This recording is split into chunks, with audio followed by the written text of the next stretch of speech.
Well, well, if it isn't the newcomer who was so polite the other day, letting me talk your ear off like that. Forgive me, I just get so caught up in those old stories of the Skulltenders. Felicity Fairweather, the roguish Catalian. Doodoo, the owl with human legs. And their gooman chaperone. Yes, that's right, it is Visk. You remembered. I'm impressed. Perhaps you'll last a little longer here than the other restless dead. Oh, but let's not think about that. Instead, why don't I tell you the story I started telling you the other day? Let's see, I believe that one began very early in the morning. Yes, an early riser on a mission. Visk. Yes.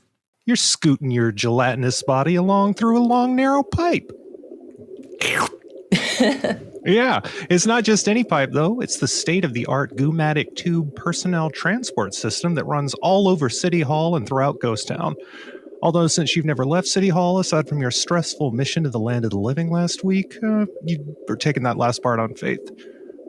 You feel calm washing over you. It's been a stressful week, right?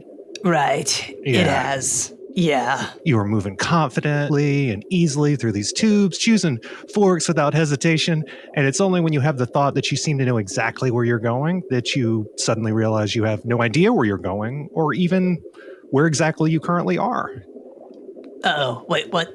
Yeah, your body's just taking your mind with it. And before you really have time to reflect on this, you find yourself at an exit faucet at the end of a particularly long downward stretch of tube.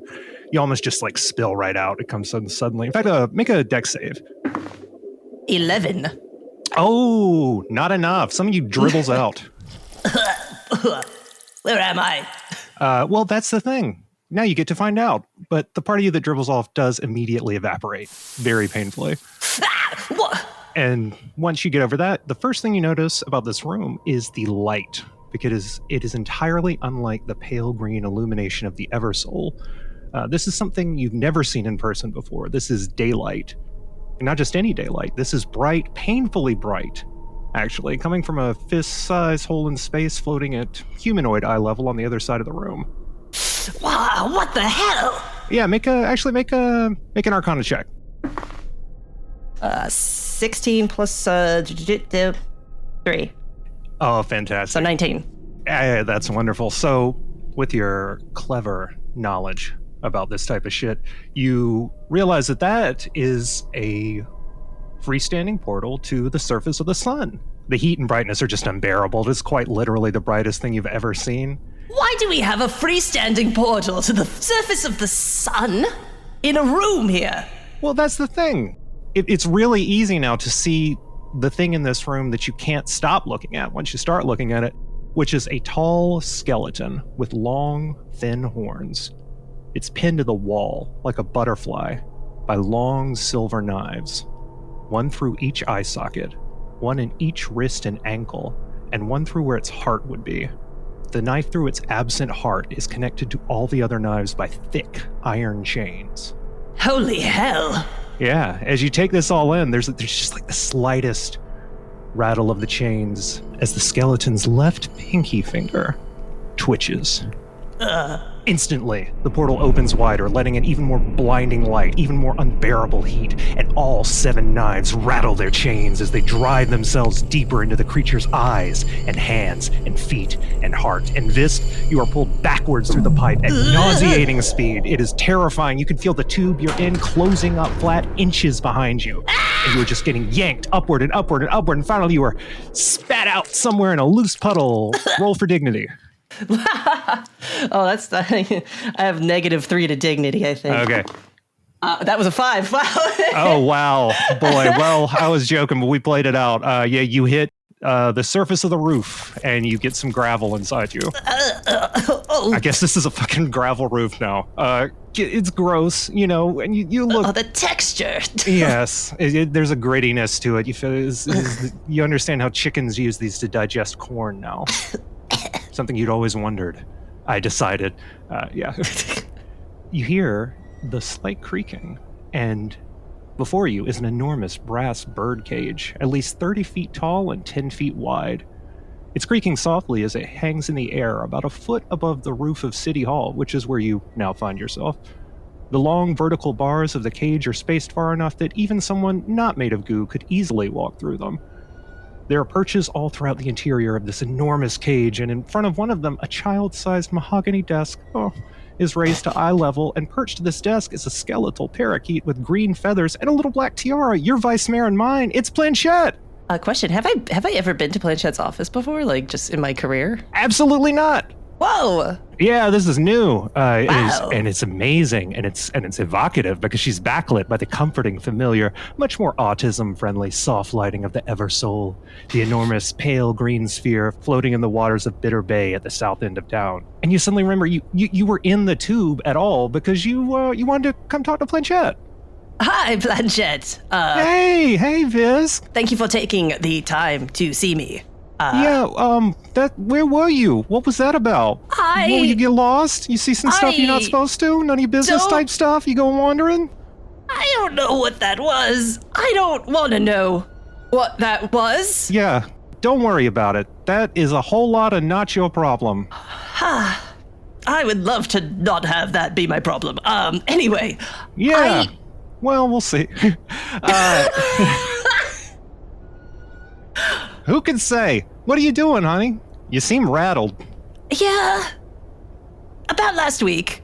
Yeah?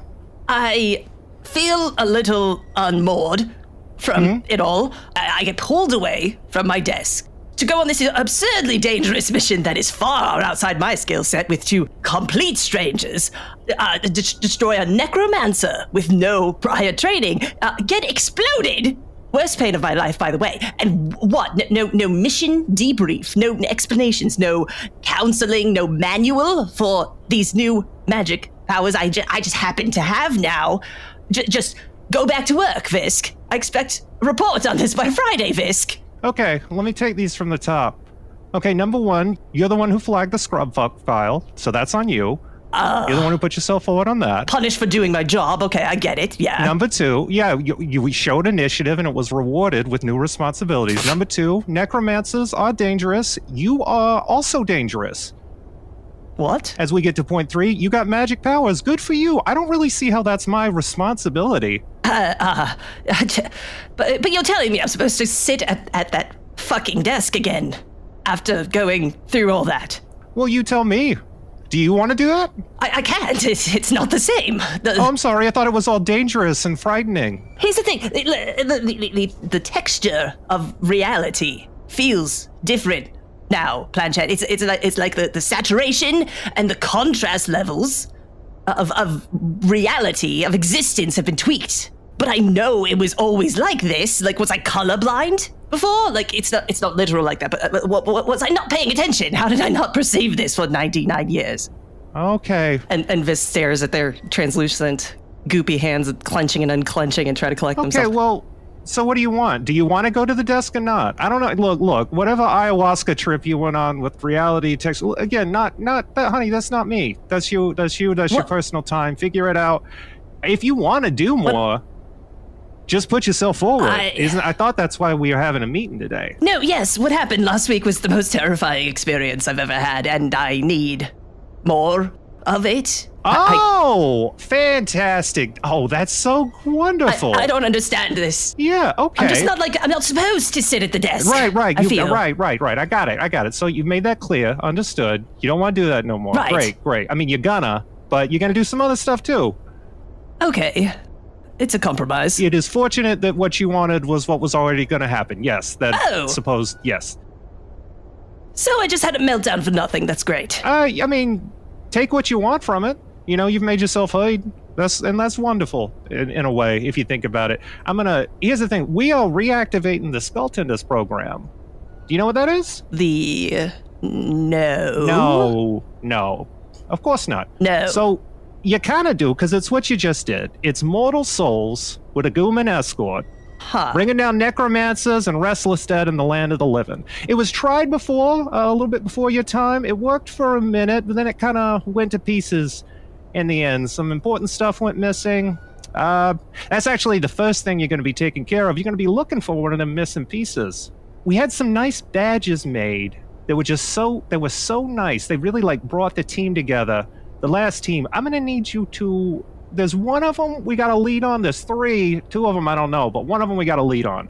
A friend of City Hall reached out just a little while ago, said you'd be coming by to talk to me today. I almost didn't believe it, but here you are. Yeah, he's. How would they know? How indeed, huh? Ooh, spooky. That's the thing. I don't know. I mean, I do, but I'll let him tell it. You're gonna meet up with him at Carpe-Seum. Do you know it? Visk looks annoyed. No. No. Okay. Attitude. It's a new theme restaurant we just got in. You know.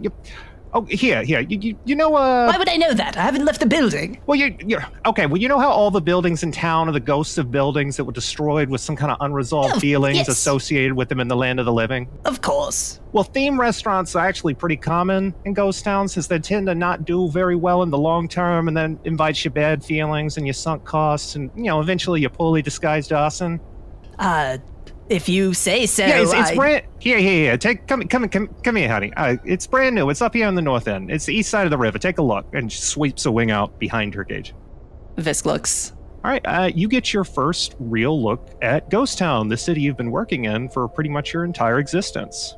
There's impossibly high cliffs to the east and west, and here at the north end of town, as advertised, clustered around City Hall, there is a disjointed mash of buildings newly arrived from being destroyed in the land of the living, in fire, or perhaps some sort of wrecking ball, or an earthquake, or an angry god. I don't know. So there's mass right here. They're all scattered, and they are just beginning their glacial drift down south to Bitter Bay. Buildings, just like people, gradually drift south, gradually become insubstantial. It's very tragic, kind of beautiful. There's a black pyramid on the west side of the river that catches your attention for a second before Planchette has swooped down to land on your shoulder and is picking at where your ear would be if you had one of them. Look, it's right there, the strip mall filler-looking place with the tacky necro-Roman facade. Carpe-Seum, right there. You see, it's the sign. It's a guy in a toga with a fishing pole. I mean, what is that? Ridiculous. Strange. Anyway, get down there, honey. Shoot. Okay. Thank you, Planchette. Thank you. Have a nice day. Yeah, I'll do my best. All right. And she goes back to sitting at the desk, staring forward. How do I get out? Oh, just take the other tube. And there's a tube there's another tube exit next to the one that you fell out of, and this one says exterior. Oh. Wow. Yep. Here I go. Yeah. Hands at your sides. First time ever. Hold your nose. All right, you get back in the tube, and this time it is very simple because the tube runs right down the side of the building and spits you outside City Hall. It is possible this is actually a gutter, but it's not important. I was going to say this was just a gutter. You have that thought, and then you see all around you are ghosts. Just tons of ghosts. Just ghosts of people. Just ghosts of dead people milling around. This is what the afterlife is full of, although having never left the building, aside from your mission last week, you have not encountered them directly, but they are crowding around you. They're kind of like, oh, wow, look at this. Oh my God, he's gross. Ooh, are you a person? Oh my word, they let one of those things What? out. Like okay to do? But how does it fuck? What was that? I insist to speak to God. A guy in a robe is like gripping you by the shoulders. Where is God? What? I was a good person. I don't deserve this. You can see right behind him is the Carpe-Seum. Not my department, buddy. I gotta go. You haven't seen the last of me, or my name isn't Horatio Bothersome. Yeah, you just kind of brush past him to see on the other side. It's Carpe-Seum, baby. It as advertised, tacky necro-Roman shit on the outside. Oh, there it is. Classic. It looks if you knew more about restaurants, this would not look like one that would survive the cold of winter. This is a summer spot for sure. But it's got big wooden doors that are swinging lightly, invitingly, as if to say, "Here's where the story is, Visk." Okay, Visk pursues the story through the doors. Excellent. Oh, it's just ahead of you. So you step in. It is a theme restaurant. It's got a vague nautical theme, although it is unclear whether the owners were going for navy, piracy, fishing, or just like a general beach vibe. There's a bunch of sand on the floor, life preservers on the wall, a lazy river sushi conveyor, and hanging from the ceiling are the remains of a guy with horrifying lobster biomancy, who we can only hope left his body to the science of family-friendly dinutainment. There are more ghosts sitting at the tables and booths. These seem to not be in any imminent danger of crowding around you. Phew. And they just seem like they're enjoying themselves. Over in the corner, holding court in the corner of this salty tax write-off, is a spry old man with a long white beard, black robes with gold embroidery, and a hat like a collapsed souffle. He's sitting with Felicity and Doodoo, the people from last week. You know them. Oh! They seem to like they're already getting along. Felicity laughs and smiles at the strange man's story. She's clad in a little black dress indicative of someone who really thought they were going to be sitting in a more respectable restaurant. Felicia! Dum-Dum! You're here! Oh, no. Yo! Visk! Oh, I was hoping you were the waiter. Hello, Visk. It's nice to see you again. Hi. Yes, finally the moment arrived. Buongiorno. Sit. Here, I will order for us. Can we get some apps? As you say this, Doodoo, the space... Visk, are you sitting down? Absolutely. I scooted in. Okay, excellent. So the space next to him, standing next to the table, condenses into a figure that you can't really get a good look at it. They might be 16, might be 60. The face keeps melting and shifting into other faces, and it's sort of hard to understand what it talks. What do y'all need? But it does seem to be asking for your order. I want apps. I point to the entire appetizers section. Wonderful. Yes, we will have all your apps. We'll have Apps. brine heals all wounds, the shrimp basket special, the blood is thicker than tartar, and oh yes, the whitefish genocide. I want to slurp that genocide. Oh yes, and drinks for the table. For me, a tall glass of salty water. I'll have a Bloody Mary, thank you. None for me, thanks. I'm having apps.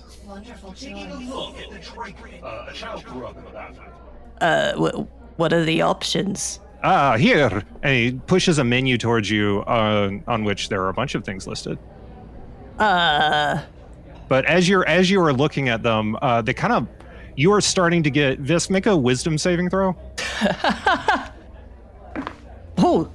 Excuse me. That was a nat 20. Oh, okay. Well, you were starting to get very, very, overstimulated. Well, with, me, you had the thing, and you had the thing with whatever that skeleton was. Oh, boy, I hope that doesn't come back. You had the meeting with the vice mayor, where you got kind of chewed out a little bit. You saw all those creeps outside, and now there's a bunch of guys, and it's the people you kind of blew it with last week, and you got their names wrong. Oh, shit. You were freaking out, and then everything just collapses.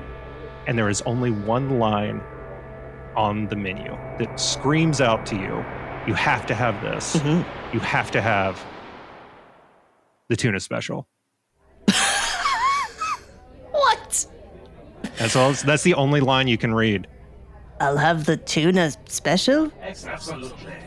The waiter pulls out from behind their back a flopping tuna that is fighting them. It's small because it's a tuna, and they pull out a huge knife and slash the tuna across the throat, slitting its throat elegantly, and the blood spills down into a Baroque bronze goblet adorned with rotting fish eyes.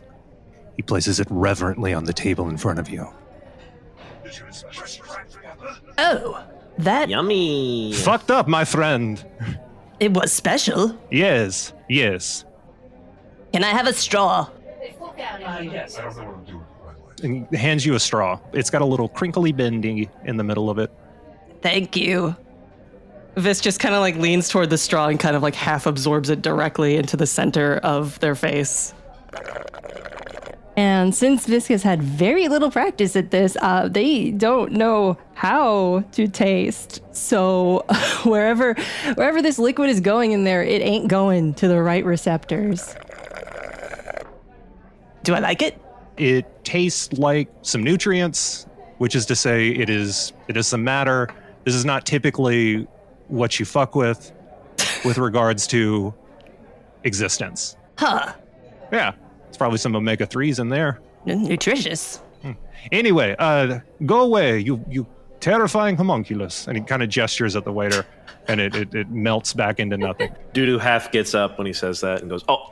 Oh, no, not you, my friend. This is, you see, the restaurant, you remember having staff, but the memory a little hazy, already.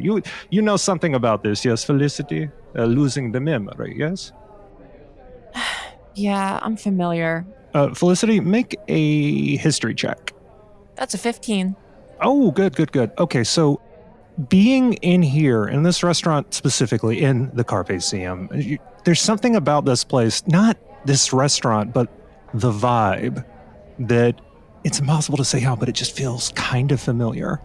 I will say, since we took our little excursion the other week, I've been feeling a lot better. I don't think I've forgotten anything else, at least. Yes, that is the secret. Clarity of purpose, certainty of vision. It gives the soul something to hold on to, something to endure. I myself have lingered here in the afterlife for nearly a century because I know that I have a destiny. And the destiny is to help the three of you a handful of times. I cannot tell you how many, though I know it will be at least one more, and possibly more than that. Yay. But definitely this time and another time. And your name, stranger? Oh, forgive me. I am Ventura de Veilguard. Of the Veilguards. Uh-huh. Yes. Nice to meet you. I'm Visk. Yes. You're Visk, and the owl person is Doodoo, and the Catalan is Felicity Fairweather. I know that I will need to meet these three people on this day. Oh, that's their names. Okay. Yes. Oh my god, you're terrible at this. No, it's fine. I'm sorry. That is unkind. Why would I be good at it? Fair enough. I suppose you build up an impression of somebody when you wait for them for 100 years. That's fine. I should have chosen a different restaurant, but I knew I wouldn't. Sorry, you were looking for Skulltender badge, yes? Oh, right. Yes. Yes, today is the day you come and you ask me about that. So Felicity and Doodoo, I just had a meeting with Planchette where I was told we are some sort of anti-necromantic force that has some sort of history. And they're re-establishing it. They're called Skulltenders, and we need some sort of artifacts to prove this.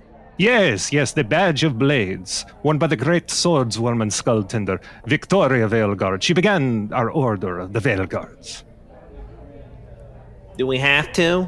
Well, it's your job. Well, I know that you will, is the thing. Oh, causality. But you take whatever How path. do you know all these things? You see, I have a Victoria Veilguard. When she take us in, she take in me and my brother and sister as children after a necromancer destroys our village. What was their names? Their names were Vesper and Vincent. Vesper, my sister, could see the future. Vincent was a great inventor, and I, of course, an unmatched explorer. Oh, I thought you were going to say a restaurateur. No, I explored this terrible restaurant. Oh, okay. I am bold and brave. That tracks. It drove me in life. It chains me in death. Yes, we were a secret order, my siblings and Victoria. We supported the Skulltenders in the land of the living in their noble work destroying necromancers and taming the restless dead. And now, here in the afterlife, I myself am restless. And yet, I support you still, as was foretold by my fortune-teller sister, Vesper Veilguard. Thank you again for asking her name. You're welcome. Yes. Where are those apps? Oh, here they come. The shifting waiter returns with your whitefish genocide, which is an enormous platter of whitefish, which are bad fish. The scales have been removed and the fish have been cooked in some way. I don't know how fish are generally prepared. I didn't look that up beforehand. Just imagine whatever. I don't know. They're probably fried, I guess. Sure. There we go. Makes sense to me. They're fried, and there's another fish to the side who is not cooked at all that is just gazing over them. I don't know what that's about. It seems in poor taste. Perhaps the DM did not expect us to linger on it. Anyway, you must go, my friends, to the Veilguard Mausoleum in the Hills of Monotony, where the members of our order were laid to rest, their remains destroyed so the necromancers could not turn us to their dark purposes. And as you stand before the stone crown, you will say the words Postuma Nekat, and the way will open. Postuma Nikat. Pasta necktie. I'm hoping that at least 2 of you get it. Yeah. Those are good odds. Okay. Is the Necro-Roman. It means the last one kills. Ooh. Damn. These were our words. Anyway, Well- I'm going to finish eating. I believe you have somewhere else to be. I guess so. Suppose. I want to finish my whitefish genocide. The waiter produces for you a feed bag Oh. and just slides it all down into the feed bag and hands it to you. Never mind, we can go. All right, let's go to the green room. I will pick up the check because I believe everything is free here. Then that's not that impressive. It's all free. I just wanted to be honest. I didn't want to have social credit with you that I had not earned. Well, it's ghost money. Let's not get into the economy. It's fine. Boo-bucks. Boo-bucks. Oh, that's shit. That's good. Now I want it. Oh, You fuck. are welcome. Nope, we gotta go to the next scene. All right. He pulls out a huge wad of bucks and says, "Foods on Ventura de Velgard," and all the ghosts cheer. As a huge wad of money sprays across the room, transitioning us to the next scene, the green room, where you're already back. You've made your way back to the bowels of City Hall. It's just as you remember it, a stone-walled room with an iron grate for a floor, lit pale green by the river flowing just inches below. 3 chalk rectangles are waiting, one for each of you. Planchette is perched on the wall. All right, look at you. You already got him over here. Good job, Visk. I did it. Yeah. That was scary. I had some blood, I think. Oh, whoa. You have blood? Where'd you get blood? Do fish have blood? Oh, Yes, Visk, fish have blood. yeah, you're fine. Don't worry about it. Oh, okay. Okay, yeah, you drink all the fish you want, honey. Yes. Can I have some? Did you bring any? I look at my feed bag. It looks like the dried out, like the bloodless tuna that had its throat slit is flopping around in there. I don't think so. No blood. No, I'm sorry, honey. Are you gonna finish all those? Yes. Oh, okay. All right. Yeah, just take. I guess you can just have that on the ride. There's the 3. How? Wait. Oh, I know what you mean. Doodoo just eats the whole thing. Oh no. Okay, I was just gonna have you passively nibbling on it as the whole thing as Nope. your. You're right. Got to get rid of this evidence. All right. Yeah, just don't let the bag fall in the river. Good job. All right, y'all. Where we going? The Veilguard Mausoleum in the Hills of Monotony? Oh, okay. All right.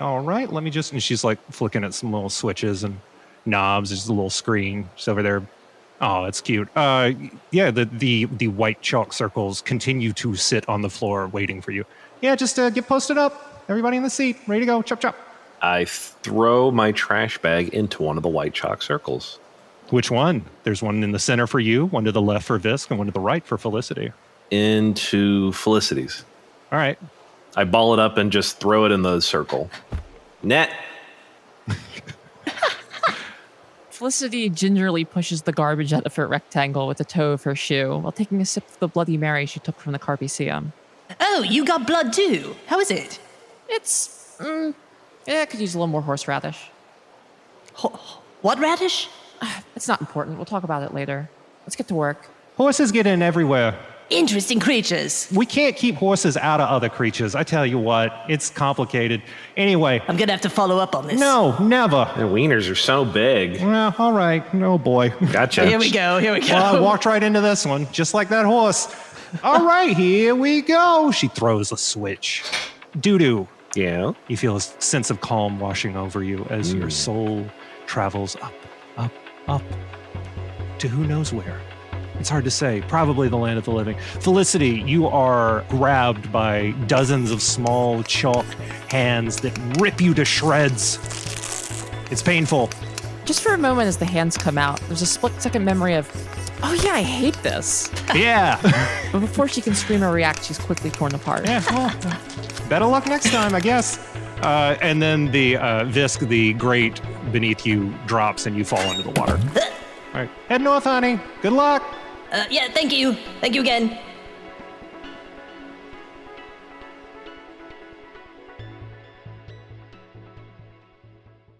It's a little before dawn in the hills of Monotony. Dozens of low, grassy hills covered in thick green ryegrass extend as far as the eye can see in the thick mist.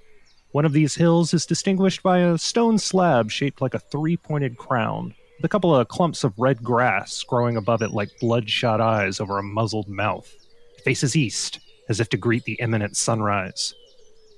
A small field mouse starts out from behind a freestanding water spigot, and from above, an owl hoots as it swoops down to make the mouse into an early breakfast.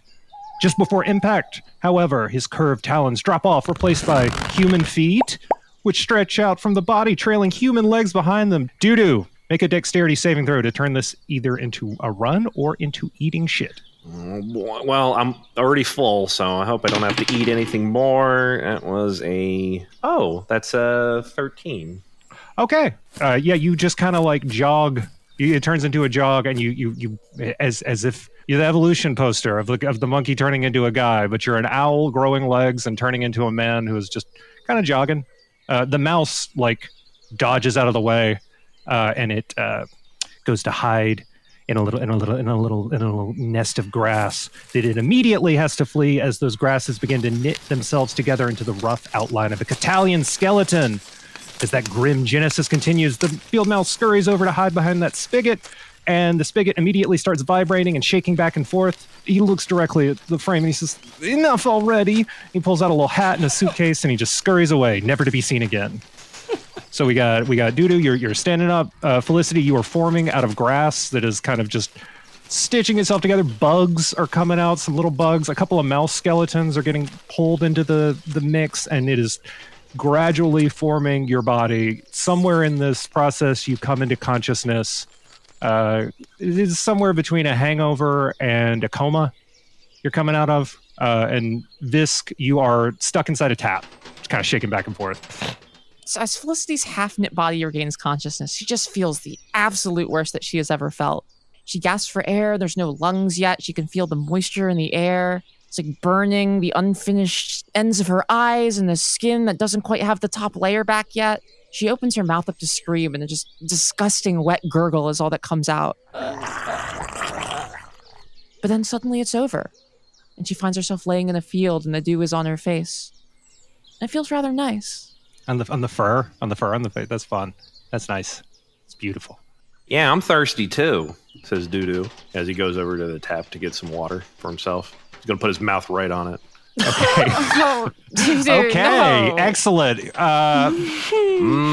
Water. Doodoo, you make a Constitution saving throw, and Visk, you make An attack roll. you make a medicine check. Oh, no. We're gonna see what kind of medicine you are. Oh. 4. Oh no! 9. Oh wow! That's oh no. Okay, Visk. Some of you goes down Doodoo's throat. You feel the inside of a body that began as an owl, but has been restructured internally to suit the needs of a biped. Just kind of, and it feels you were pulling yourself back out. Doodoo, you were choking. Roll a d4 to see how much of you is pulled back out by Visk. Initially, Visk thinks that this is what this place is like. yeah, why not? 4. Oh boy. All right, Visk, you pull out one of Doodoo's lungs. Doodoo, you take 6 damage. Why would you do that? Oh my god! Can I have that back? Is this yours? Can I have that back? Visk is gonna try to like put the lung back in. Okay. Make another medicine check. We're gonna see how good you are at this. Dude is gonna fucking die before we do anything. That was a 6. It was even worse. Oh no! Okay, it doesn't work. Doodoo, you throw it back up. Oh god! You regain like 2 hit points as your body, which is still forming. It was still pretty recent that you got in this body. Tries to like accommodates you to have 1 lung, but that still hurt. You still took like 4 total. Yeah, I'm fine. Yeah, it hurts. It hurts. You suddenly feel like 35 years and a pack a day older. I'm okay. Are you sure? Yeah. Okay. Wow. Wow, went a lot worse for you guys this time, huh? Felicity's getting up and sort of dusting off her adventuring gear, which she's back into. Now she's back in the land of the living. I don't know how to process that. Well, now that you're out, can I get some more water? I try for the spigot again. Yeah, after Visk came out all the way out, water just began freely flowing. And Doodoo goes for it. Visk like just kind of falls on the grass because that was just so fucking weird. Beak fully on. Doodoo, you feel the taste of lungs get washed down your throat, and it is almost like eating a mouse, but it's your own lungs. Visk, you make contact with the grass. Yeah, they are feeling up this strange surface. Organic carpet. And like some of the loose blades are getting like absorbed into Visk's like goo, and the chlorophyll is mixing in and like slightly tinting Visk to be a little bit greener. Wow. Is this grass? Mm-hmm. Oh, it sure is. Felicity's crouched down and sort of running her claws through the grass and letting the morning dew stick to them. Yeah, get in on this. Yeah, and the sun is just beginning to crest that hill on the horizon. It's behind. There's a gap in all the hills around where it's just like it is a straight shot straight to where y'all are, and you get another look. You get a better look, maybe even your first look at this hillside, which has these clusters of grass like eyes over this big crown stone mouth thing. Kind of looks like a screaming mouth a little bit. It's pretty cool. Well, what do we have here? Visk isn't looking at that stuff because they're busy touching the grass, having previously been told that this is some sort of important thing for cool people to do. Hey, look at that, says Doodoo, splashing water everywhere. Yeah. I don't get it. That looks like my mouth. See? You show the wet catastrophe of the inside of your mouth to your party members. Look. Oh, Doodoo. Yeah, it looks bad in there. Felicity just kind of like flinches and turns away. Mouth is like opening a little bit too wide from the lung, pulling it out. Well, let's move on. We're here to find a badge. What are we doing here? We gotta go into the place on the hill. What's going on? Aren't you like our boss or something? Shouldn't you know this? Yeah. Well, What do we do, boss? first of all, yes. Also, thank you. Yeah, what do you do? Hey, it's me. Oh, I'm in your head. Just remember, just mentioning it. Just keeping an eye on things. Right. Don't get distracted. Get back to it. What are you gonna do? yes, righto, my little underlings. Let's investigate. And they start walking up the hill. They call us their underlings? Yeah, Felicity sort of raises and lowers her eyebrows at Visk's expression, but doesn't really say anything. I don't know about that. Well, let's look around anyway. Yeah. You see a big hill. You see some grassies at the top, like eyes. You see a big stone slab. Oh, were we supposed to say something here? Pastuma Nekat. Two things happen as you speak the words. First, the two clumps of red grasses above the stone slab burst into flames, Whoa! and the slab begins to rumble before slowly sinking into the earth beneath it, revealing an opening big enough to walk into comfortably. Oh, Wow. well. Yeah, it looks even more like a face with the burning eyes and the big open mouth. Well done, Felicia. Whatever. Look, is this supposed to be a mausoleum? This isn't normally what they look like. Oh, they don't? No, this is much more foreboding, I guess you could say. I was going to say fancy. I think it's kind of cozy. Maybe it is fancy. Rich weirdos. Haven't been to a lot of mausoleums in my time. Inside the opening of the mouth, there's a tunnel sloping downward, falling away into the early dark. Well, I guess we need to look for this badge, right? This stinking badge. Oh boy. Oh no. What have I done? Yeah, I guess we do. Felicity's sort of stretching her arms and getting reacquainted with being in a living body as she heads towards the mausoleum. You two lead the way. Doodoo follows. Okay, you step into the tunnel. Ooh, it's a dark tunnel. It slopes down about 100 feet. You can see another opening at the end of it. Even in the pre-dawn light, you can make out bands of glowing writing forming a vertical circle on the floor, walls, and ceiling, running across the path directly in front of you. About 10 feet past that, you see another circle, then another, all the way down the tunnel, encircling the inside like the segments of an enormous worm. And there's also like a hole on the wall over to the left. Worms. All right, safety check. Felicity pops her boot off and just tosses it through for the first ring of runes to see if it's, I don't know, incinerated or destroyed or atomized or whatever. It just sails right past them like a boot through the air. All right, we're good. Felicity walks right through the ring and puts her boot back on. What are these runes? Doesn't really seem like our problem. Yeah, Visk, if you're going to take a closer look. Yes. Felicity, you just stroll ahead. Yep. Unmarred. Right through. Okay. Visk, these are wards. They're written in Epitongue. Do you want to make an Arcana check to see if you recognize them? I read Epitongue. Mm-hmm. Very poorly. That was a 3. Oh, no. Plus Arcana, so that was a 6, but still bad. Oh, okay. So it's 6 total? Yes. Okay. So you know that these are wards. They're written in Epitongue, and it's the language of the afterlife. You can make out one word for a 6. Mm-hmm. You make out the word mortality. Huh. It's a classic one. Mm-hmm. Oh well. Visk follows Felicity. As you, Visk, try to follow Felicity, just kind of slumping ahead the way you do, kind of gooing yourself along, you roll a d4.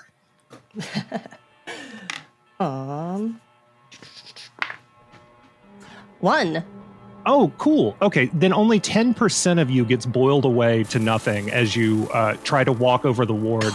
The words flash, and suddenly the tunnel is much brighter as all the wards are just illuminated bright, and now you can easily read them. The ones that just burned you read, "Here are inscribed finitude, finality, limitation, impermanence, mortality, transience, inevitability, and ending." And beneath that, there's like a thinner line that is only now visible. It says, "Sorry about this, Master Syrup. Please use the tube if you need to get in." Ow! Fuck! What's wrong? How can you walk through that?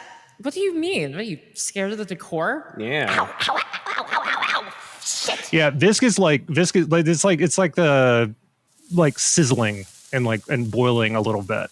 Oh my god, I've been really reconstituted, deconstituted, boiled away. This has been a day. Oh, I should have said you lose 1 health Yeah, I was gonna say. from that. Sorry, which is 10%.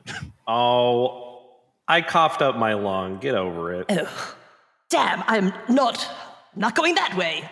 The Epitongue said there was an alternate route for someone called Syrup. Whatever.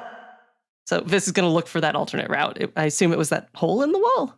Yeah, there's over to the side. There is a hole in the wall that is just like at about chest level. For your average humanoid, your normal 6'3" humanoid, and it's right there. It actually reminds you a lot of the Gummatic tube system. That's right. Huh. They've got these up on the surface. That's weird. And Visk sloops in. Okay, roll. No, you. It is much simpler than the tubes. It is a little cruder. There is something going on in the ones in the afterlife that just feel good. This feels a lot like going down a pipe, but it doesn't burn you, and you were able to just kind of scoot right past. Doodoo peeks in with his one big eye. Yeah, it's dark. Aw. I don't know what you want from me. It's the inside of a tube. Oh, well. Doodoo walks past the runes. Yeah, you easily traverse the to you harmless tunnel. You all just start walking down the tunnel. It's a gentle slope. The dawnlight is kind of it's racing you in a little bit. It's nipping up on your heels. As you get closer to the other end, you hear the sound of running water from the next room. What's it running from? Climate change. Damn. Wow, poignant. Yeah. I want us to do important things on our D&D podcast. I want to say the things that other people are too afraid to. Climate change is bad. We shouldn't have billionaires. Where's my potty? I don't know what are they called potties? The fucking awards for podcasts. The potty awards. They are now. Shit. Yeah. Called the Stinkies. All right. Hey, Cohen Edenfield. Who is this? Is this? I've been so alone for so long.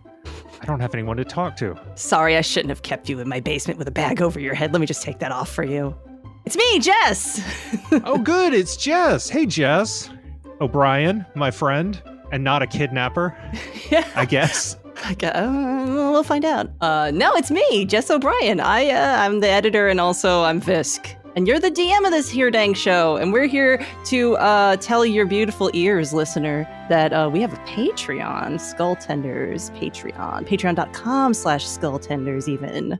Oh my God, a Patreon? Why, are you telling me that it's one of those websites where I can give money to the people who make something and then connect to a Discord full of other enthusiasts who are fans of said thing that I'm giving money for? And also, there's an after show every other week where I can send in questions and we'll answer, the cast and crew and such will answer questions about my precious little questions about the little narrative? Absolutely, 100%. You got it all in one go.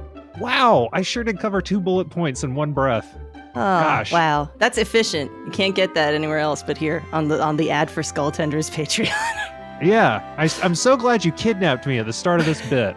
It really worked out. It reminds me of how I pressed the gun deeper into your bag, like read more bullet points. It reminds me of how I like to put all my info dump about my DM philosophy and my thoughts about the episode and all my notes and drawings of monsters and stuff. There's like 5 or 6 for this episode. Some of them, I mean, don't show them to somebody who looks at handwriting for a living, but you know. Dare you peer into the dark and twisted mind of Cohen Edenfield and their appropriately serial killer-esque handwriting? Dare you, listener? That's pretty mean, but okay. You can also get art and sketches from KC Green if you want to look at those, which you better. And those are nicer to look at than Cohen's handwriting. I really need to fucking back off. And also you get to support us because, oh man, we love you so much. And also, for instance, me and Jess both got laid off this year. Yeah, and my spouse did too. We're all laid off. Hooray! Yeah, we're doing great. I'm super glad this is what I've spent so much time on this year, sincerely. Another thing we have in common, both of our molars spontaneously combusted semi-recently. So we have dental bills too, yay! Yeah. So we also got some expensive dental surgery to pay for. Wow. Oh, fuck yeah, capitalism. Anyway. Speaking of it, you should give us money. I don't know. Please. Would that be cool with you? Yes. Oh, God. Winter's coming. I don't... let's keep it light and let's get back to the adventure. Boy, I hope they succeed in walking into a room or whatever. Yeah, that's what was happening. Oh, boy. What new adventures await in this next room?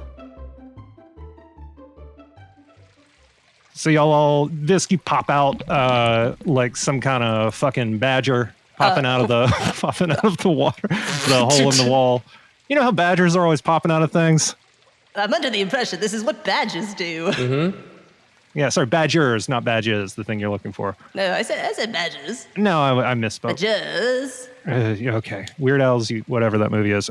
You come to the end of this tunnel, you peer through. It is a circular stone room about 30 feet across with a high ceiling.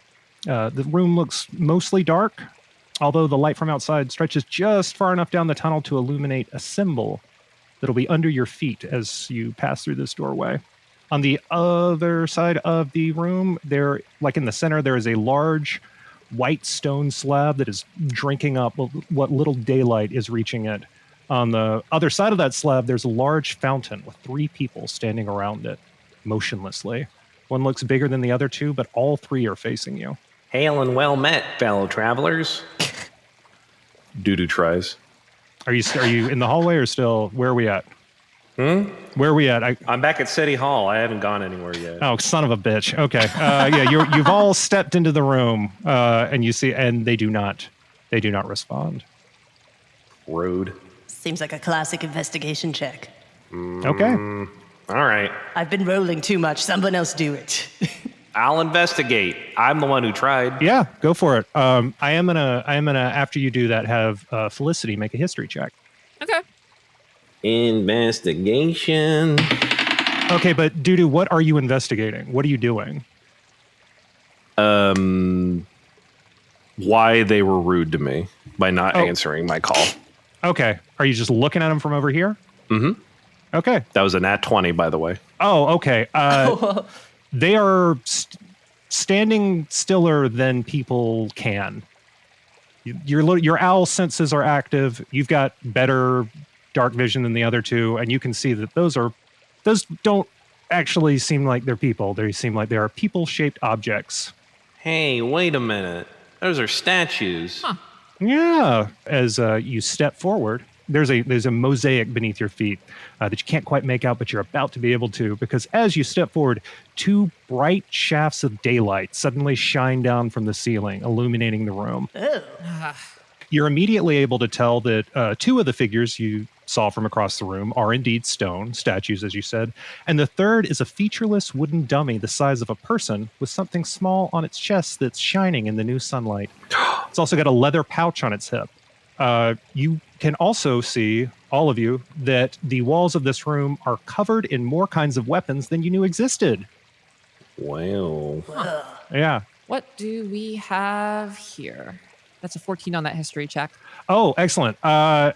So you, Felicity, know that this feels like a place where important things were kept. You were told that directly, but like there's something inside you that knows that this has been too easy. Even for a thing where you were told exactly where to go, there's something off about this. And as all of you step off of the symbol that you were standing on, the opening behind you, the door rises out of the ground, closing up the room. Oh, shit. A stone slab blocks the path to the tunnel, and it's just gone. Oh, God. Oh, my tunnel. Yeah. The only light in this room is now coming from the two spotlights in the ceiling, which seem to be holes connected to the eyes you saw outside. Well, I do not like this. Here we go again. Felicity takes a sword off of the wall. Yeah, it is any sword in particular? Well, what do I say? Oh, you see so many different types of shit. You see short swords, long swords, katanas, shields, nunchucks. There's a club made out of what looks like the thigh bone of a tall man and the skull of a pony. ooh. Wow. There's a slingshot with a little bag of iron balls in a little mesh sack. There's a pair of gloves with spikes on the knuckles. There's a huge pair of rusty scissors. There's a wolf skeleton on a leash. There's a whip with a switchblade on the tip. There's some throwing stars that seem to also be fidget spinners. There's a red scimitar so curved it actually comes back on itself and forms a full circle. A double-ended trident. There's a black bottle with a skull on it that says poison. A jousting lance with a stick of dynamite for a handle. And a blowgun with what looks like a small bag of needles. They're all just hanging on hooks. Felicity's going to take a fencing saber off of the wall. And the shurikens that look like fidget spinners. Okay, Miss Grabby. Whoa, whoa, whoa! A voice says from behind you. The wooden mannequin steps forward. Hey!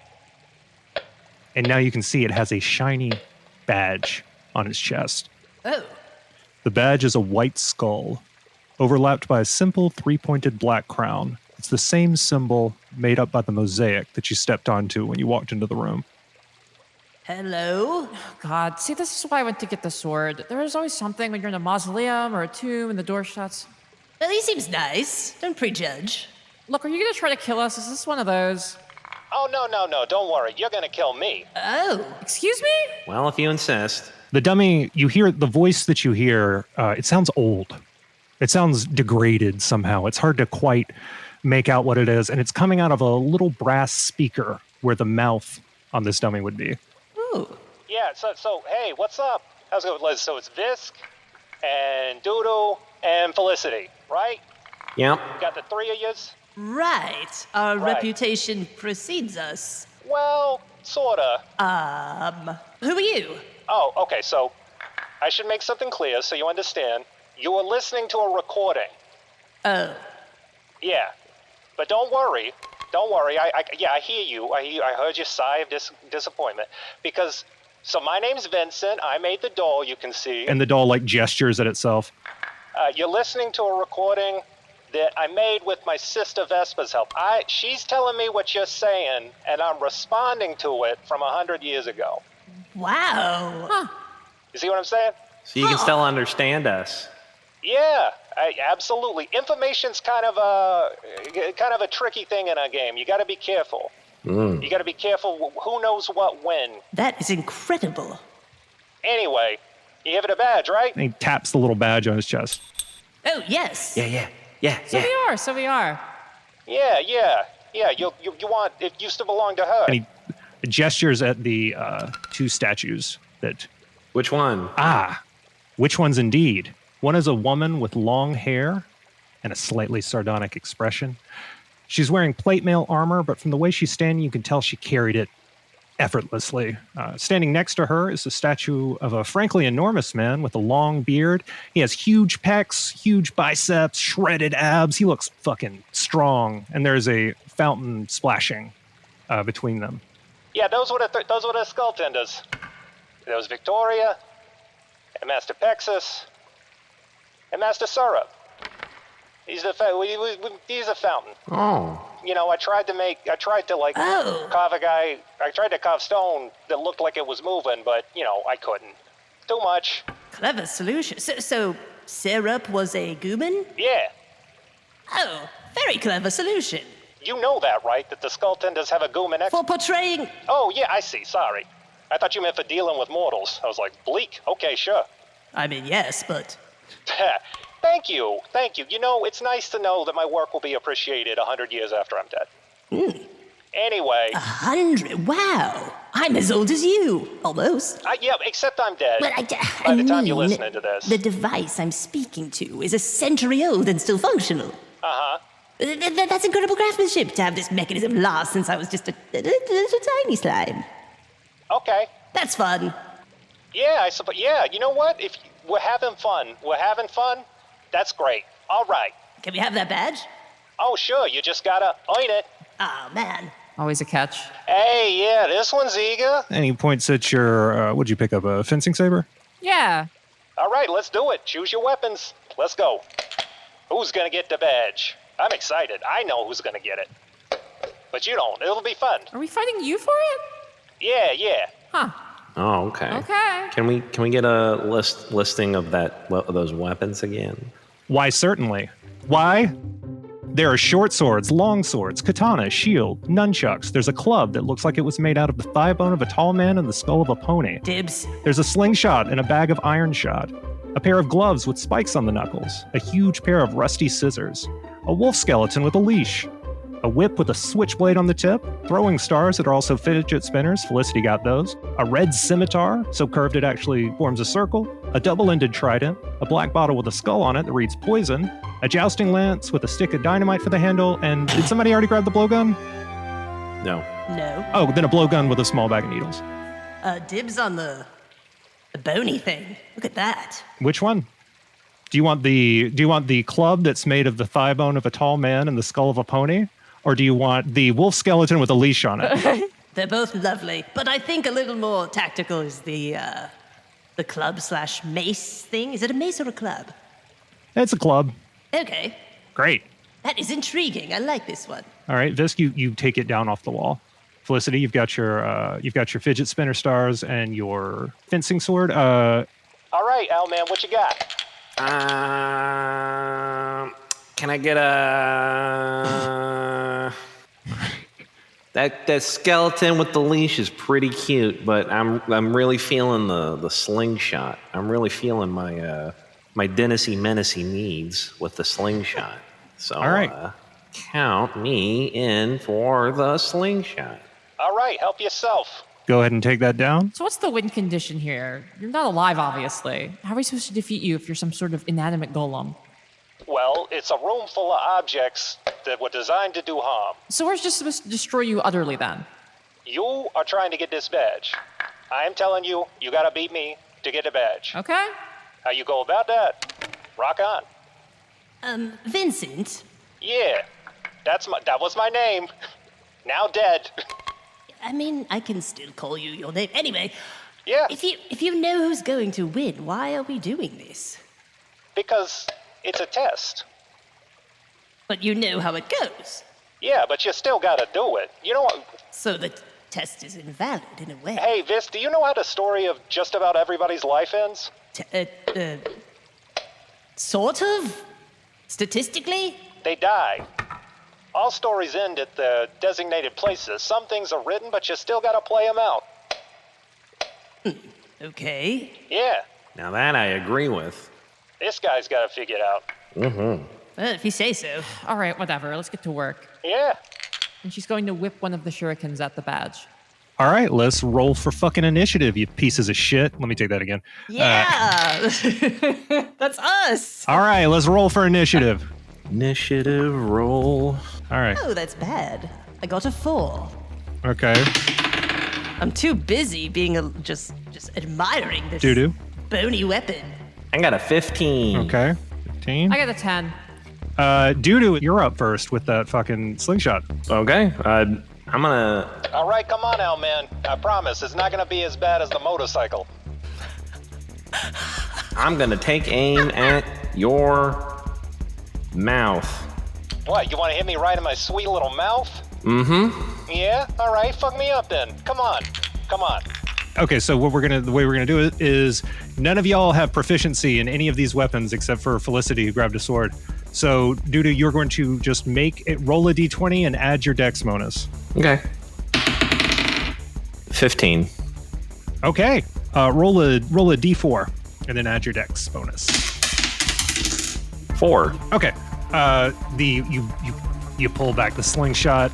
You got one of those little iron balls in there, and you shoot it straight at the guy.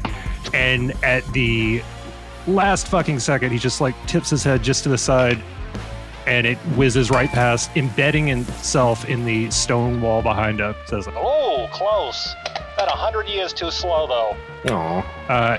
then he is going to grab the slab in front of him and flip his legs backwards over his shoulders, and he's going to clap with them. Says, Very good, though. That's very good. Like a seal. This is what I'm doing for my turn. He's mean. Ah, shit, I'm sorry. You know what? I take it back. No. Too late. You're already mean. Oh, you're right. God, I'm gonna have 100 years to regret this. all right, Felicity, it's your turn. Felicity rears back and whips the shuriken at the badge on the chest of the strange wooden golem we're facing off against. All right. Roll a d20 and add your dex bonus, but not your proficiency. Ooh, that's a 9. Okay, you throw this ninja star. It is getting extra torque as it is spinning through the air as it spins with his internal ball bearings, and he just kind of brings his wooden hands around it, and it is still spinning. And he's like, Wow, look at that. That's wild, right? You know what this reminds me of? You know what this reminds me of? Nah, you don't know what this reminds me of. That's for later. Don't worry about it. all right, Visk, it's your turn. So Visk is seeing that none of these physical attacks seem to be especially landing, so they're gonna cheat and use magic instead. Visk is going to cast Grave Grasp, which will create a ghostly Gooman hand in the space of a creature within range, and they will have to deal with some necrotic damage if it works. Is this the thing they got to resist? They got to roll. Ba-ba-ba-ba-ba-ba. Oh, you're going to make a ranged spell attack. Yes. Okay. It's a ranged spell. Okay, go. I don't even have to get close to this weirdo. Yeah, come on. I bet you can do it from all the way over there. Roll a d20 and add your spell attack modifier. It's not a great roll. It was a 9. A ghostly skeletal hand like emerges from the tips of your pseudopod. It floats over, and he like hops up on the slab and like reaches a hand down to pantomime shaking a hand with it as it passes by him without quite touching it. Jeez Louise. You guys gotta get it. You gotta get in the game. Come on. Oh. I bet you wish you could shoot a little fire at me, huh? Yeah, I don't. Nah, not yet. Oh. Later? Oh, sorry. I can see like your whole future. Ooh, spoiler alert. My sister can, so some stuff might be bleeding in, but don't worry, prophecies are like dreams. They're hard to remember unless they concern you directly, and they got a lot of details that people are fucking. People are what? Oh, right. Yeah, I'm not gonna be the one to have this conversation with you. Doodoo, it's your turn. Someone's gonna have that conversation with me. Can I get another explanation of what this mannequin looks like?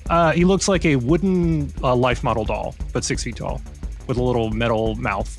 Metal mouth or metal thing where the Like a little metal grate, like a little speaker. Oh, okay. And he's got the badge on him.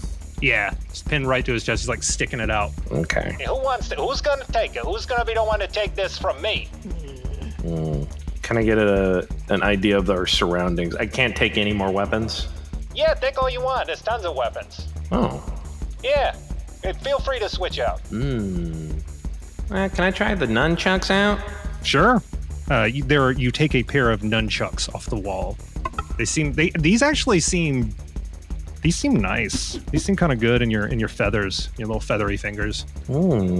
My feathers. Yeah, you will be able to roll. You will be able to use these with proficiency. Oh. Yeah. Well, then I'll give a go and smack him in the head. Okay. Womp. Yeah, roll a d20 and add your proficiency and your dexterity. And both? Wow. Yeah, because these are like they're familiar. I don't think I have to because that was a nat 20. Okay. How? You swing this around. He's being real cocky, and you swing. It makes contact, and it takes his fucking arm off. The end of the nunchuck catches on like whatever is connecting the pieces of this thing together, and it just rips it out, and a bunch of like copper wires follow after it. Ah, shit. Well, okay. These things happen, I guess. Doodoo does like a sick, moves the nunchucks back and forth, like knows exactly what he's doing, and then he poses and gets ready for his famous line, "How now, brown cow?" Oh shit! And like the arm is still stuck to the nunchuck, so you're like, this is like you're like catching the hand and like flipping it around. Now I've got a long nunchuck. Yeah, not bad, L-Man. You got a future, and I can see it. Dude, that kicked ass. Remember to look for some nunchucks later. You resolve to forget that you ever touched these nunchucks for the next 6 to 7 episodes. Nunchunks. That's pretty on brand for Doodoo though, so that's fine. Yeah. Yeah, no, it is. Oh yeah, I forgot. Underneath my pillow. Yeah, there it is. Just fucking skulls and like rubies in the end, metal spikes, your name written in epitongue. Yeah. That's what I found. Fuck. It's gonna be his turn again. He says, All right, that was pretty good. I don't want to hurt nobody. Too bad. You guys got pretty messed up on the way in, and I know you guys are not having an easy time after this particular adventure. But I guess just to make sure we still got some stakes. and he's gonna hurl himself straight towards Visk. One of the he would be swinging 2 arms at you, but one of them was ripped off. But the other is absolutely going to make contact. It is going to hit you for. How much health do you have? Currently, 8. Okay, it's going to hit you for. That's lucky because it is going to hit you for 7. It's like you were on a train, but it doesn't seem like this thing should be able to hit you this hard, but it is just so it hits you in exactly where it hurts the most. Like there's just a part of your body that it's a little bit more solid in the like a core, and it's just like the wooden fist just makes complete contact with it, and that shoots out of the back of you and hits the wall behind, and the rest of you like goops up to try to reform around it, but you are like blinking red, 1 hit point, not doing good. Damn. Ow! Oh, I'm sorry. I think I had it calibrated for Mr. Syrup. I'm sorry.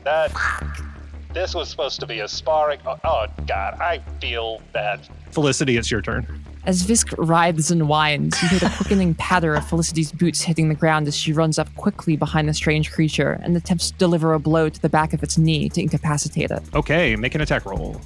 23. Okay. The head turns all the way around to watch you, Felicity, as you lunge forward and deliver a stab right to the back of the knee. Roll your damage. Roll a d6 and add your dex to it. Sorry, a d8. D8, add dex. 5. Okay, your saber pierces right through the knee, and it just it cleaves off the the bottom half of the shin, and this head is like turning. It's got like a slight point to the chin, so you know which side is the front, and it is looking directly at you. That was pretty good. It swings its remaining arm down and just shatters the saber right across. It knocks it out of your hand in 2 pieces. Huh. Not good enough, though. Close. We're getting there. And then he pushes you back, painlessly but forcefully, and you slam against the wall. Make an investigation roll while you're over there. That bastard can tell the future. He meant to do that much damage to me. Fuck. Fair enough. Don't pretend you're sorry. Don't worry, you're gonna have it coming. Hey, don't shoot, am I right? It'll be funny later. The hell? Sorry. 12. Yeah, Felicity, you're looking as maybe it's because you've been thrown up against this wall of weapons, but you can see that there's a place where they look a little bit less like they're arranged perfectly and a little bit more like some of them were moved to kind of clump closer together. It's the wolf skeleton. That's the thing. It's kind of it's moving and it's blocking something that you can kind of make out through the ribs. Can I pull it down? Yeah, you can pull this down as a. You know what? We're gonna come back to this on your turn. But this is what you Okay. said. Visk, it's your turn. Visk is going to flee into the fountain. Okay. 1 HP is terrifying to them. They've never being hurt this bad is not a thing they've really had to deal with ever before, besides blowing up on the train. Okay, make an acrobatics check to get in the fountain. A 12. For a 12, you manage to you glob yourself over, and you staying outside of the wooden doll's reach, I assume. You pull yourself up into the fountain and are immediately kind of sucked into the filtration system, and you are sprayed out of the fountain back and forth. You are in your current state, this isn't going to hurt you, but you're going to find it very difficult to stop being in this situation. You are now a water feature. Doodoo, it's your turn. Damn, looks like it's on me yet again. I got a little bit of faith in you, like medium faith. So, Felicity... Did Felicity's attack land? Yeah, it cut off like the bottom of one of its... It is now standing there on missing 1 foot and an arm, but just it is kind of adjusted its posture. Okay. It seems like it's completely still on balance. Wow. I'm just gonna go for another nunchuck hit, aiming at the badge on its chest. Okay. Make an attack roll. In some hopes that maybe that might help. Very good. Attack roll. That's 23. Okay, roll your damage. 4 total. Okay, you swing the nunchuck around. That's still actually no. Add another D4 for the arm still attached to it. Oh boy! Oh boy! Oh boy! Oh boy! Oh boy! Oh boy! Then add a 1 to that 4, so 5. Okay, 5. You slap him right across the face, and his head spins around. Whoa! Wow. Yeah, sorry. This is why I let you take the arm, because I thought this would be funny. Sorry. It was pretty funny. Yeah, it was. It was good. I think that's all I'm gonna do for my turn, though. It will be good, right? Yeah. Sorry, that's more of like a people who can see the future joke. Yeah, like it's not really for people who can't. It's fine. Felicity, it's your turn. We're not allowed to laugh. Fuck you. Felicity's gonna pull down the conspicuous wolf skeleton that seems to be blocking something on the wall. She needs a new weapon and she needs it fast. Behind the wolf skeleton, there's a word carved into the stone, but carved isn't quite right. The lines of the letters are all straight, razor-thin slashes and would have been invisible in the dark, even to your Catalian eyes. But in the light of the new dawn, you can read the word in the stone as plain as day. Ricochet? As you say the word, a jagged black blade appears in your hand, covered in epitong runes. Huh? Whoa, hey, hi, hello. Who calls me from the vasty deep? Who am I? Who are you? Who's talking to me? You say my name, yes? You say Ricochet? Who's this? Where's Victoria? I point the sword at the statue. That Victoria? Okay. All right. We're doing this now. Okay, that's fine. That's good. You seem like you've got the good grip. I think we can work together. What's your name? Did you say? Felicity Fairweather. Felicity Fairweather. Okay, nice ring to it. All right, I'm Ricochet. You feel like it feels good. You've been feeling better as you've come like on the train, and this feels, you feel alive again. But this is the first time you have felt powerful. The sword in your hand, you feel good. Felicity flourishes the blade a little bit and gives a smile. Whoa. We see a close-up of her boot on the tile floor as she takes off towards this creature again, brandishing this new black blade. Make an attack roll with advantage. Cool sword. Make a performance roll for that camera angle. Yeah. Not gonna need that advantage. That's a nat 20. Fuck. Yes. Oh, that's so perfect. Okay, you dash across the room and roll your damage. That is destiny. That's a 15.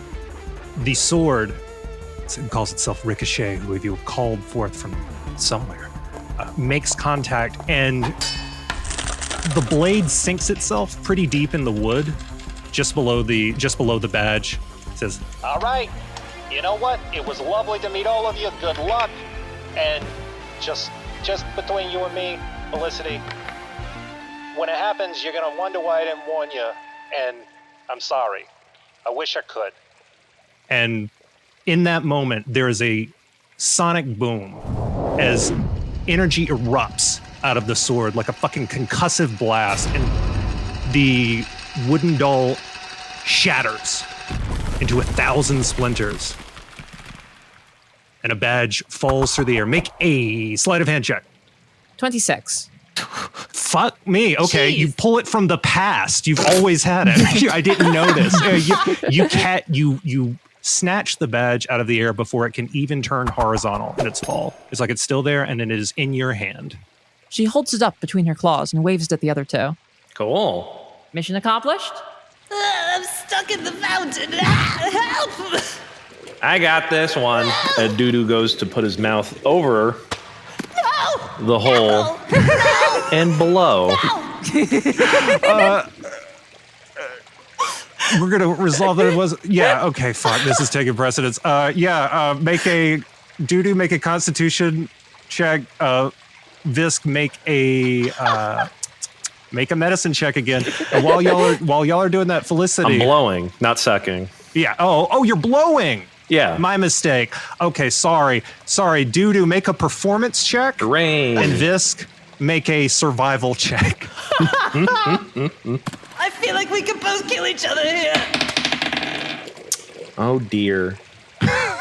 7. Oh no, Visk, what'd you get? I got a 12. Okay, Visk, you're gonna be fine. Doodoo, you shit out your other lung as Visk goes down your throat, and you are choking and gasping. And as this is Visk, you are out of the fountain, but you are not doing great because you just took the short route through Doodoo. And Felicity, you are looking at this badge, and you're holding it up in the dawn light that's scattering down through those beautiful holes in the ceiling. It's a small black obsidian crown that is overlapping a tiny skull carved of bone. It feels familiar, not the symbol just because you saw it on the floor and the shape of the place outside, but it feels familiar to be here, to be holding something valuable, 2 valuable things that didn't belong to you when you got here. And as you're considering this, the stone slab that had risen up to block your exit lowers back down. Felicity begins a leisurely stroll towards the now open door. Well, it was nice knowing you, Doodoo, and I wish I could say the same for you, Visk. And if you don't mind, I have a lot more business in the land of the living, so goodbye, fellow Skulltenders. Honey, go, get on this. Get on this. Go. Go to what? Your charge is getting away. Do you want this job or not? Oh, God. Felicity, where are you going? I don't think that's any of your business, Visk. Consider this my resignation. Goodbye forever. You can do that. No! Of course you get. Oh, wait, no, don't worry about it. We got something for this. What? A beeping sound catches your attention. Make a perception check. That is a 15. You look down, and there's a little black something on your chest. It's a little flashing, beeping something. It's right next to your heart, under your fur, but you can see it. You can see it like kind of like the fur is brighter, where it is flashing. Wait, what is... Visk, in your head, your Plenches. Oh, yeah, honey, that's to make sure. That's to make sure Felicity comes back. What? So, oh yeah, just, I guess you might want to stand clear. Stand clear of what? Okay, I warned you. Felicity, the beeping is faster now, and it is brighter. What? Visk hides behind the fountain. Yeah. Doodoo, you are incapacitated from not being able to breathe. I figured I was already dead. Yeah, well, you're on your way. It takes a few seconds for complete lack of oxygen. Yeah, you're lungless and choking. Felicity, there's a beeping that is faster. It's coming from that thing in your chest. I'm pointing your way in my stupor and giving you a thumbs up, Felicity. She's pulling whatever she thinks the sound may be coming from, trying to pull it out of her chest. As you try to, the badge transfers from your claws to your chest and is stuck there now. Does the beeping stop? No, and instead, there is an explosion as the bomb inside your body goes off.